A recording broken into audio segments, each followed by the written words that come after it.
Tudor Pro Cycling were trying to put Haller into the right place. He's just lost about 5 or 6 riders, and just behind that crash there with the F rider going down, Marco Haller having to get going again. You can see that's going to hinder quite a few people. Was everybody right? Quite a few Unibet Rosa Rockets jerseys have been caught up behind here as well. Rider down in question is Noah Hobbs of Great Britain. Van den Berg is up there. He's in a good position actually. Second wheel in those pink jerseys.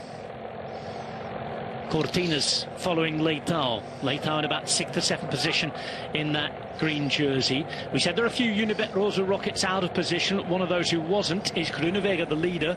He's just at the bottom of your picture, out of shot right now. Red Bull, Bora Hansgrohe are there as well. Number 84, that's Peñalver, the Spanish sprinter for Polti.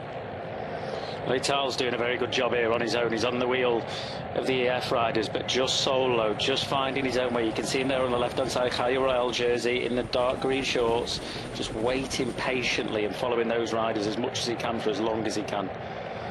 Wang, the Danish rider, is through the centre there in the turquoise jersey for Astana. Sprinter moving up on the right-hand side is Max Kanter, trying to follow the wheel of the man for Lotto.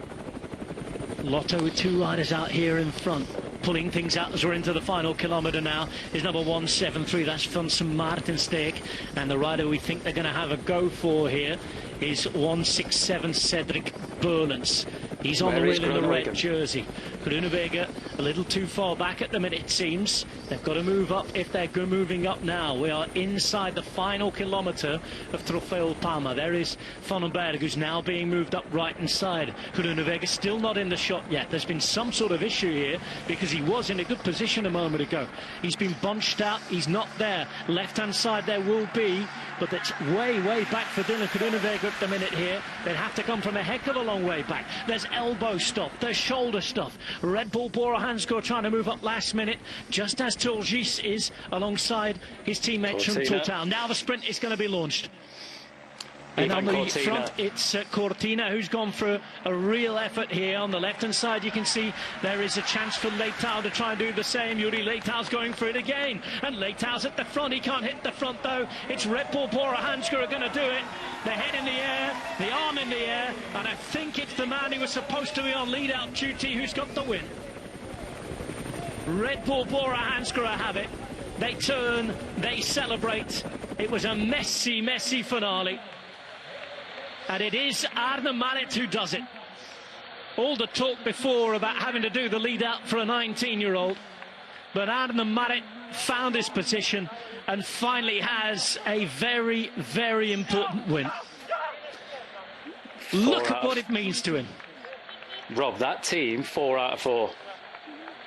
They've not missed a beat. 3 with Remco, then with Marit. But what a ride for him. And I think, you know, talking about doing that lead out, as you said, Rob, finding his way on his own, brilliant result. Well, we've seen all the emotions of this man. Remember the tears at the Giro d'Italia when he missed that opportunity. This isn't the Giro we know. But psychologically bouncing back from being told that he was on lead-out duty for a 19-year-old who isn't even a professional yet. He found his position at the end. It was a chaotic, messy sprint. Some of the favourites nowhere near. Where was Dylan Groenewegen? Well, with 1.5 kilometres to go, they weren't too badly placed. No, not too bad, but with 200 metres to go, I struggle to see him in the top 20, Rob.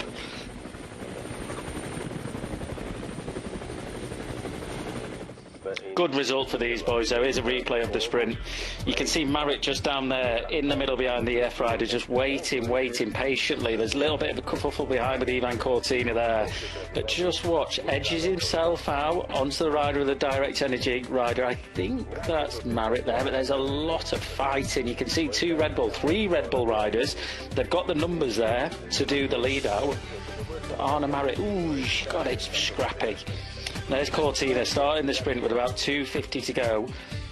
And then just watch Marit here, look. So he's still doing the lead out, gets onto the wheel, but waits patiently here. This is the important bit. Seated, waits, then starts his sprint. 200 metres to go.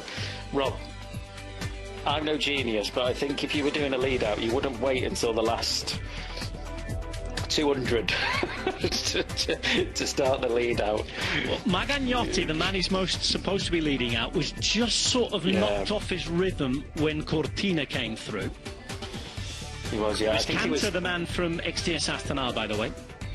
I think he was third in the end, Magagnotti. Leitao, for a while with the angle we had, looked like he was in front as well.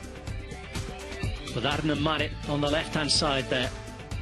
Magagnotti with that busy style behind. There's a lot of disappointed riders there, but one man who is absolutely delighted, and there is Coruna Vega, left-hand side of the picture.